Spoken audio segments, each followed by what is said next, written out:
Friends, कैसे हैं आप सभी लोग। आई होप आप सभी लोग अच्छे होंगे और मैं भी अच्छी हूँ। तो फ्रेंड्स, आज चलते हैं भागवत में। अभी तक कहीं और हो रही थी, आज कहीं और हो रही है। तो फिर मम्मी को पता चला है तो बोलती हैं चलो साथ में। तो फिर चलते हैं साथ में। फिर हम लोग बस थोड़ी देर में निकलने वाले हैं। अभी तो मैं घर के ही कपड़े में हूँ और फिर थोड़ी देर में निकलेंगे यहाँ से। फिर मिलते हैं आपसे वहीं पर। तो बने रहिए हमारे साथ में और प्लीज़ पूरा वीडियो देखिए। प्लीज़ लाइक कमेंट शेयर करना नहीं भूलिएगा। तो फ्रेंड्स, हम आ गए हैं। अब प्रसाद चढ़ाने के लिए कुछ ले लें और फिर जाते हैं अंदर। ये देखिए मेन गेट है, आपको दिख रहा है। गेट से अंदर जाना है।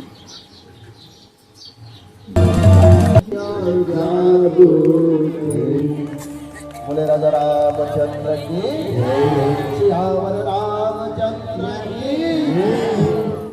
अच्छा, विवाह का कार्यक्रम चल रहा है, आप लोग करते रहे हैं। उसको अक्षत डालना होता है, वो तो सबको देख रहे, उसको कोई थोड़ी नहीं देखता जब तक कि वो सामने मंच पर न आए, आंगन में न आए जहाँ विवाह उत्सव का कार्यक्रम होगा। तो माँ जानकी ने देखा, लेकिन माँ जानकी को किसी ने नहीं देखा। अब माँ जानकी का प्रवेश हो रहा है और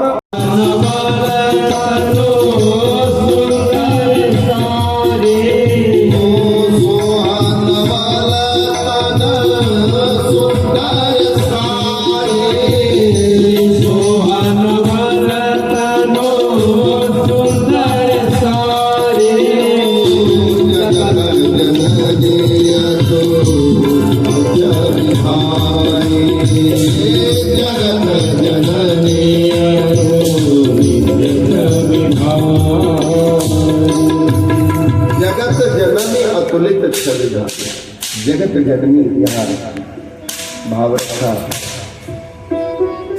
गोस्वामी जी। जगत जननी दो लोगों को उपमा दी गई है। जगत जननी में क्रमबद्धता है और माँ जानकी की जगत जननी में क्रमबद्धता का अभाव वो प्रत्यक्ष जगत जननी है। गौरी जी के जगत जननी में क्या भाव है? जय जय गिरिवर राज किशोरी, जय महेश मुख चंद्र चकोरी, जय गज वदन खडानन माता, जगत जननी दानी मैया। चार क्रम है। पहले तो जनक वो राज किशोरी है, हिमांचल और मैना की कन्या है। फिर भगवान शंकर जी की पत्नी है। फिर खडानन अर्थात गणेश जी की माता है, कार्तिकेय जी की। और इसके पश्चात में जगत जननी की उपमा दी गई। और यहाँ जगत जनक सुता जग जननी जानकी, अतिशय प्रिय करुणा निधान। और यहाँ भी गोस्वामी जी ने जगत जननी अतुलित छवि दिखाई। अतुलित छवि का वर्णन किया कि मानो जगत जननी ही आ गई, जो संसार को पालन वाली है, संसार को चलाने वाले, जिनकी शक्ति दिल की ऊर्जा से। अच्छा, शंकर जी भी बिना ऊर्जा के, शिव बिना शक्ति के शव के समान भाव माना जाता है। उसी प्रकार हम कितने हृष्ट पुष्ट हो, लेकिन यदि बलहीन हो तो शरीर की कोई उपयोगिता नहीं है। तो जीवन में शक्ति का महत्व है, जननी का महत्व है। बात जगत जननी है और संसार को जगत जननी की आवश्यकता है। जगत जनता है परमात्मा, उस जगत जननी की भी आवश्यकता हमारे जीवन में है। इसलिए गोस्वामी जी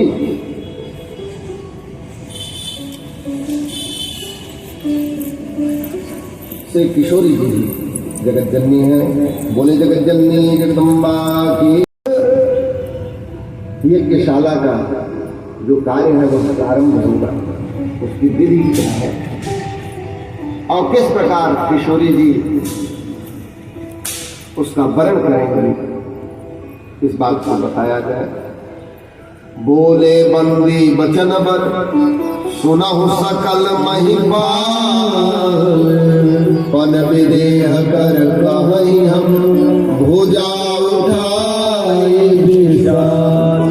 अभी तक किसी को यह नहीं मालूम है कि जनक जी की प्रतिज्ञा क्या है। लेकिन किशोरी जी का विवाह होगा ऐसा जान करके लोग वहां आए थे। अब उसकी विधि क्या है, विधान क्या है, तरीका क्या है, अब जनक जी अपने बंधु जनों के माध्यम से प्रस्तुत कर रहे हैं। कह रहे कि जो भगवान शंकर के द्वारा प्रदत्त किया गया इस धनुष को, अचल धनुष की विशेषता थी कि कभी कोई उस धनुष को जहां रखा गया था वहीं का वहीं रखा गया था।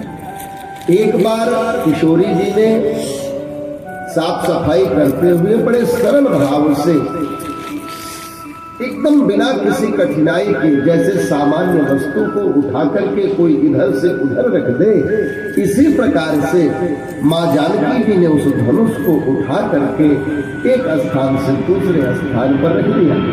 इस दृश्य को देखकर जानकर के जनक जी ने मन में प्रतिज्ञा कर लिया कि मैं उसी से किशोरी का वर्ण करूंगा, जानकी जी का वर्ण करूंगा जो इस धनुष पर प्रत्यंचा चढ़ाएगा, अर्थात उस धनुष को उठा करके उसको रस्सी बांधेगा।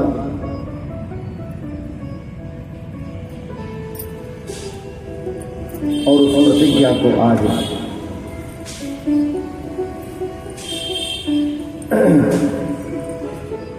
जो इस धनुष को तोड़ देगा बिना किसी विचार के, बिना किसी तर्क वितर्क के, ध्यान दीजिए। अभी तो हम विवाह करने जाते हैं तो भाई पूछते हैं कि लड़का क्या कर रहा है। अब तो लोगों का कॉन्फिडेंस लूज हो गया है, वो सैलरी स्लिप भी देखते हैं कि ये कमा कितना रहा है। सही पहले तो लोग पुराने में दूसरे की संपत्ति दिखा करके विवाह करा देते थे। प्रेम से बोले अच्छा, एक बात जान लीजिए, पहले लोग विवाह करा देते थे, हो भी जाता था, जीवन कट भी जाता था। और आज सैलरी स्लिप, घर का रजिस्ट्री पेपर भी देख रहे हैं, लेकिन आगे चल करके बाधा खड़ी हो जा रही है। कारण क्या है? उसका कारण केवल इतना है कि हमारे मन में उस परिवार के प्रति वास्तविक प्रेम अथवा श्रद्धा का अभाव है। हम उसके धन वैभव और कार्य के कारण उसके यहाँ विवाह कर रहे हैं, न कि उसके गुणवत्ता के कारण। पहले कुल और गुण का विचार किया जाता था कि किस कुल खानदान का यह बालक है, पिताजी का यश कीर्ति नाम कैसा है, क्योंकि पिता जैसा होगा पुत्र का भी जो है भाव वैसा ही होगा। समय परिवर्तन हुआ है, विचारों का परिवर्तन हुआ है, लोग बड़े सावधान होना भी चाहिए। अरे सावधानी के साथ साथ हमारी श्रद्धा भी होनी चाहिए, प्रेम भी होना चाहिए उस परिवार के प्रति जिस परिवार में हम अपनी कन्या प्रदान कर रहे हैं।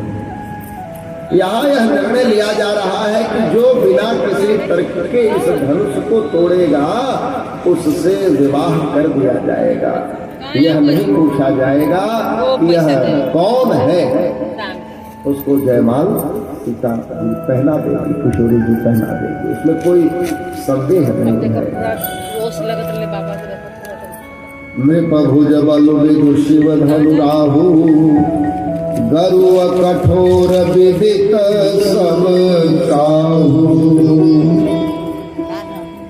ये भुजबल की उपमा जो है चंद्रमा से दी गई है। संसार में चंद्रमा को बल के लिए नहीं जाना जाता, लेकिन यहाँ गोस्वामी जी ने भुज बल को चंद्रमा से उपमा दी है। तो उसका कारण यह है कि चंद्रमा में काला दाग होता है, तो उन राजाओं में बल तो है, लेकिन बल के होने का अहंकार भी है। और जहां अहंकार होता है वहां भगवान नहीं जाते, और जहां भगवान नहीं जाते वहां मैया कैसे जाएंगे? प्रश्न ही नहीं उठता, स्वाभाविक है। चंद्रमा अपने प्रकाश से प्रकाशित नहीं होता, कभी भी चंद्रमा सूर्य के प्रकाश से प्रकाशित होता है। तो मानो गोस्वामी जी कह रहे हैं कि इन राजाओं के पास चाहे जितना बल है, ये सब उसी बल के बल से ही बलवान है, जिसके बल से संसार बली है, उसी के बल से ये राजा भी बली है, और वही यहाँ बैठा भी है। तो उसके सामने इनका कौन सा बल चलेगा? इस प्रकार का चंद्रमा को महानता मिली तो वह गुरु पत्नीगामी हुआ। इसलिए हे राजा, आप में और चंद्रमा में कोई अंतर नहीं है, क्योंकि ये किशोरी जी कोई साधारण नहीं है, ये असाधारण है, और ये मात्र स्वरूपा है जिनका वर्ण करने के लिए आप सब यहां बैठे हैं। चौथा कारण, चंद्रमा सागर से उत्पन्न हुआ, ध्यान दीजिए, और लक्ष्मी जी भी सागर से उत्पन्न हुई है। एक ही स्थान से, क्योंकि लक्ष्मी जी सीता जी एक ही भाव है, तो एक ही स्थान से उत्पन्न होने के कारण हे राजाओं, तुम लोग इनका वर्ण नहीं कर सकते, बल्कि इनके द्वारा राखी बांधी जा सकती है, लेकिन इनका वर्ण नहीं कर सकते। जब राजाओं को ये पता चला तो सब अपने आप जो है तैयार हो गए कि भाई सबसे पहले मैं उठाऊंगा, सबसे पहले मैं उठाऊंगा, ऐसा विचार करके राजा जो है, और जो बुद्धिमान थे वो तो शांत बैठे रहे, वो धनुष के पास नहीं गए, लेकिन तमक ताक तक शिव धनु धरही, उठई न कोटि भात बल करें। किसी प्रकार से वो प्रयास करने पर भी हिल नहीं रहा, उठाना तो बड़ी दूर की बात है। तमक धरहि धनु मूढ़ निपुण, उठई न चलहि न जाय, मनहु पाए भट बाहु बलो, अधिको अधिको गलुआय। मानो वह धनुष का भार जो है और बढ़ता जा रहा है। क्यों बढ़ता जा रहा है, कैसे बढ़ता जा रहा है? जो राजा धनुष उठाने के लिए जा रहा है वो गणेश जी से प्रार्थना कर रहा है कि हे महाराज, आप कृपा करिए, ये धनुष में उठा लो। अच्छा, 1 किलो लड्डू सब मान रहे, इससे कम तो कोई मानेगा नहीं।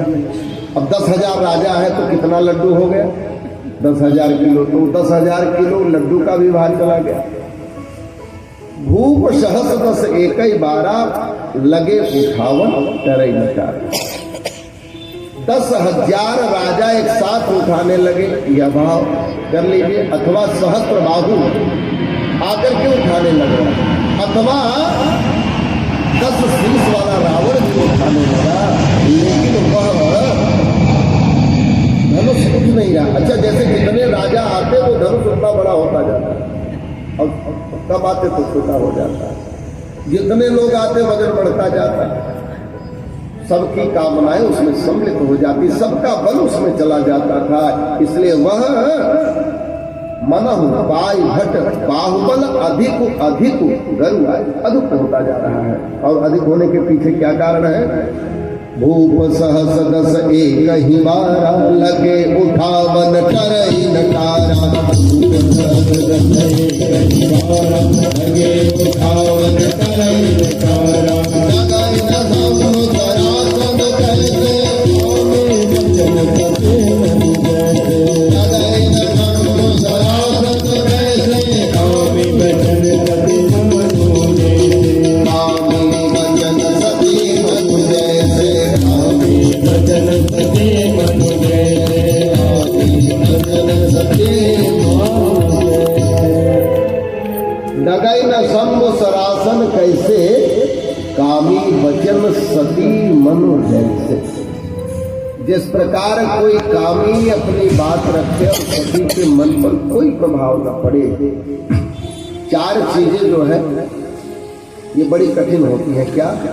एक तो सती का तन, दूसरा यति का मन, तीसरा कंजूस का धन, वो भी कोई नहीं ले सकता। हाँ, उसके घर वाले नहीं पाते, बेचारे वो इधर उधर शिकायत करते रहते हैं, क्या बताए रखे तो हैं 20 लाख, लेकिन निकाल दे देंगे। जब जाएंगे तभी मिलेगा, इसके पहले तो छूने के भी नहीं मिलेगा, न खाएंगे न खाने देंगे। तो कंजूस का धन भी नहीं, यति का मन भी नहीं बदल सकता और सती का तन भी कोई स्पर्श नहीं कर सकता।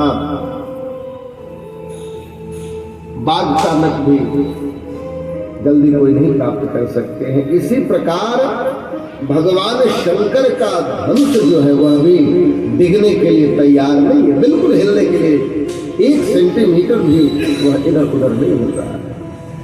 सारे राजाओं ने प्रयास कर लिया। कभी कभी हम होते हैं ना कि अपने चारों तरफ से प्रयास कर लेते हैं, फिर अचानक निराशा हाथ आ जाती है, लगता है कि अब रास्ते बंद हो गए तो ठीक नहीं है, काम नहीं हो पाएगा। नृपन बिलोक जनक अकुलाने बोले बचन रोष जनुसानु। जनक जी बड़े दुखी हुए और बड़े क्रोध में कह रहे क्या, दीप दीप के भूपति नाना आए सुनी हम जो पानु। ये जो दीप दीप के भूपति राजा आए हुए हैं, सुन करके आए हैं, मेरे प्रतिज्ञा को जान करके आए हैं और इनके द्वारा लग रहा है कि यह कार्य होने वाला नहीं है। और कोई भगवान शंकर की इस धनुष पर अपने प्रत्यंचा को चढ़ाने के लिए, धनुष तोड़ने के लिए हमको दिखाई नहीं पड़ रहा है। और तो और कोई तिल भर मुंह भी नहीं छुड़ा पाया। एक बात ध्यान से सुन लो राजाओं, अब इस धरा पर कोई अपने आप को वीर नहीं कहेगा, कोई बहादुर नहीं कहेगा। और कहते हैं क्या, तजहुआस निज निज गृह जाओ, तजहुआस निज निज गृह जाओ,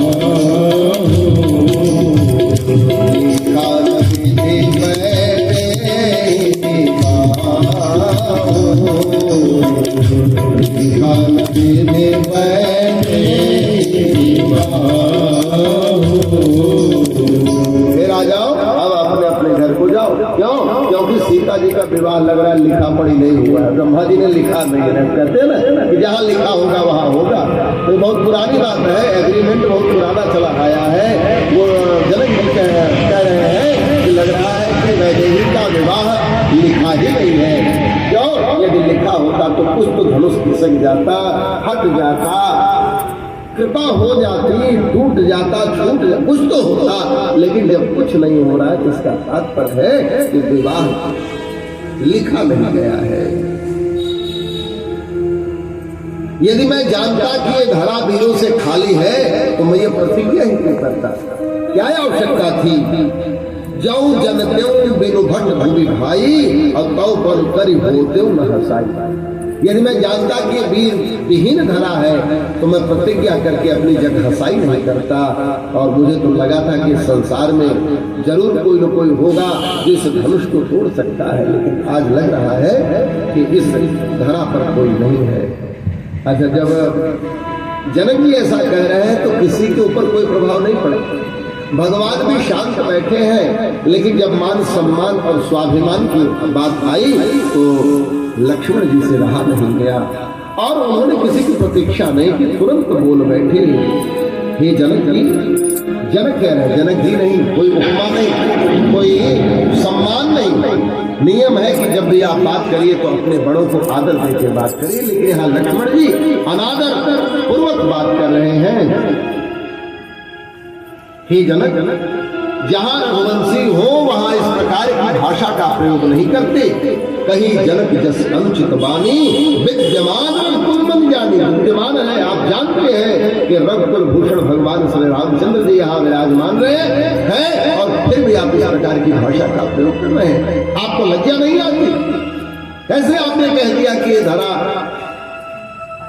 वीरों से खाली है? जब तक प्रभु श्री रामचंद्र जी उस परीक्षा को न दे दे तब तक आप इस प्रकार की भाषा का, अनुचित भाषा का प्रयोग नहीं कर सकते। अब सुनो, इस प्रकार के धनुष मैंने बहुत देखे, मैं इसको तो खेल खेल में तोड़ सकता हूँ, ऐसे बहुत धनुष मैंने तोड़े हैं। लक्ष्मण जी कह रहे, लोग परेशान हो गए, सखियां परेशान हो गई कि कहीं लक्ष्मण जी ने धनुष उठा कर तोड़ दे तो राम जी क्या करेंगे बेचारे। ये भी तो है भाई, कहीं भाव में आ गए, चले गए, उठाए, उठा क्यों नहीं लेंगे? जिसने इस धरा का भार उठा रखा है उस धनुष को उठाना, अच्छा वो धनुष किसके है? शंकर जी का ही तो है, शंकर जी के ही तो अवतार है लक्ष्मण जी महाराज शेष नाग के रूप में वो इस धरा को धारण किए हुए हैं। तो वो सत्य कह रहे हैं कि उनके लिए ये धनुष कौतुक है, वो खेल खेल में धनुष को उठा सकते हैं, पकड़ सकते हैं, प्रत्यंचा चढ़ा सकते हैं और तोड़ भी सकते हैं। लक्ष्मण जी के कहने का केवल एक ही भाव था कि भगवान प्रसन्न हो जाए। सकल लोग सब भूप डराने, सियहि हरषु जनक जाने। जितने वहां राजा थे वो सब डर गए कि धनुष टूट जाएगा। सीता मैया हर्षित हुई कि चलो कुछ तो है कि भगवान श्री रामचंद्र जी धनुष तोड़ेंगे, और जनक जी थोड़ा लज्जित हो गए। अच्छा एक बात ध्यान रखिए, 3 चीजें वापस नहीं आती हैं। क्या? यदि आंख से आंसू निकल जाए तो उन्हें वापस आंख में डाला जा सकता है? नहीं। यदि आंचल से दूध बाहर आ जाए तो वो भी वापस नहीं जाते। और उसी तरह रघुवंशियों का वचन भी वापस क्यों? रघुकुल रीति सदा चली रघुकुल रीति सदा चली जाए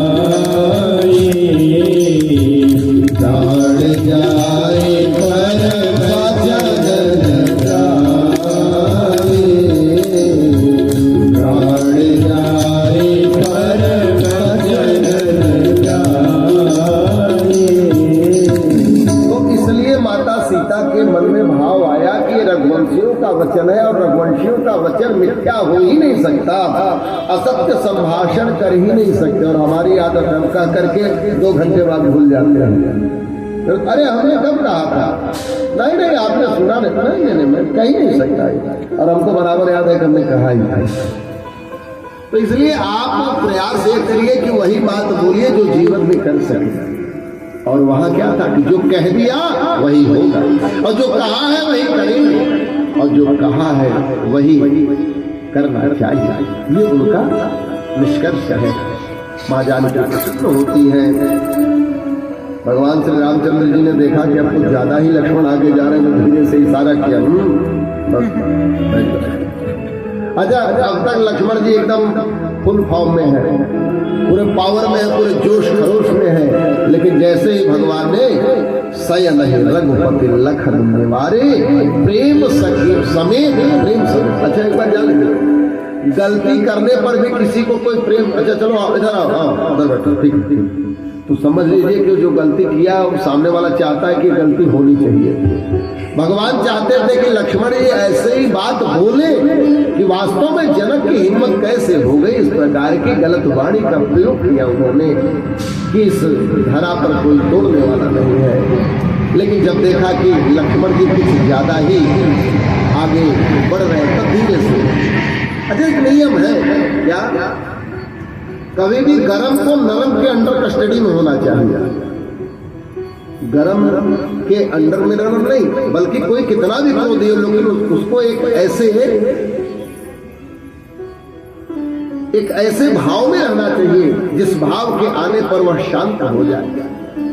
तो हम कितने भी क्रोध में रहें, यदि कोई बड़ा श्रेष्ठ हमें शांत करा दे तो हमें शांत भी हो जाना चाहिए। राम जी की तरह जिस प्रकार प्रभु श्री राम ने लक्ष्मण जी को शांत करा के बैठा दिया। और आजकल हम क्रोधित हो जाए, फिर कोई भी आ जाए, भाड़ो आप ये आप तो हम देखिए क्या है। और देखने के बाद क्या देखेंगे, जब कुछ हो जाता है तो उसका परिणाम क्या होता है। क्रोध की भी एक सीमा होनी चाहिए, और क्रोध सीमा के बाहर जाता है तो परिणाम बड़ा विकृत हो जाता है। क्रोध सीमा में हो तो परिणाम स्वीकृत होता है, लेकिन यदि क्रोध सीमा के बाहर हो तो विकृत स्वरूप बना देता है। इसलिए क्रोध की भी एक मर्यादा होती है, प्रेम की भी एक मर्यादा होती है, दोनों मर्यादा में। प्रेम अमर्यादित हो जाए तो अभी वह विकृत हो जाता है, और क्रोध भी अमर्यादित हो जाए तो वह भी विकृत हो जाता है। यहाँ क्रोध मर्यादा में है, भगवान ने कहा और लक्ष्मण जी शांत बैठ गए। मानो विश्वामित्र जी शुभ मुहूर्त की प्रतीक्षा कर रहे थे।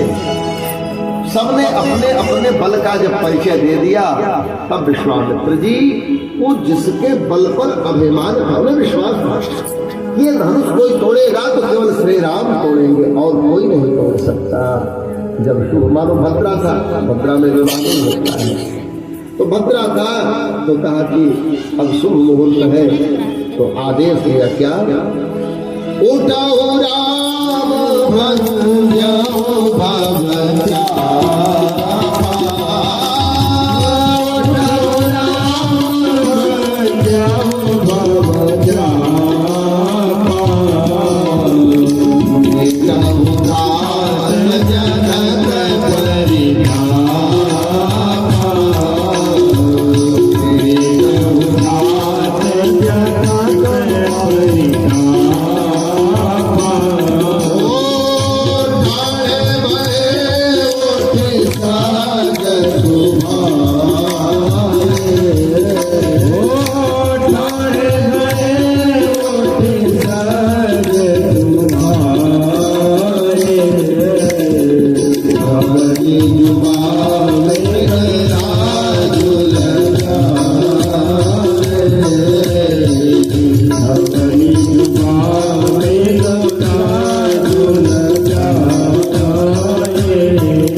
आदेश देते हैं गुरुदेव। तो भगवान श्री रामचंद्र जी गुरु के आदेश की प्रतीक्षा करें। जरा विचार करें, ये बड़ी मर्यादा की बात है।